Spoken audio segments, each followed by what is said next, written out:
શરૂઆત કરીએ તો તાત્કાલિન રાજ્યમંત્રી બચ્ચુ ખાબડના પુત્ર બળવંત ખાબડની મિલકતો પર જીએસટી વિભાગે બોજો દાખલ કર્યો છે।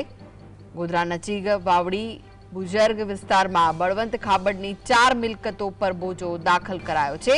શ્રીરાજ કન્સ્ટ્રક્શન દ્વારા મનરેગામાં કરચોરી નાણાકીય અનિયમિતતા મળતા કાર્યવાહી હાથ ધરવામાં આવી છે।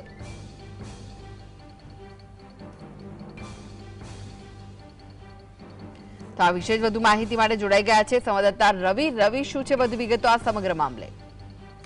ચોક્કસથી જણાવ્યું તત્કાલીન રાજ્યમંત્રી ખાબડના પુત્ર બળવંત ખાબડની જીએસટી વિભાગે બોજો દાખલ કર્યો છે।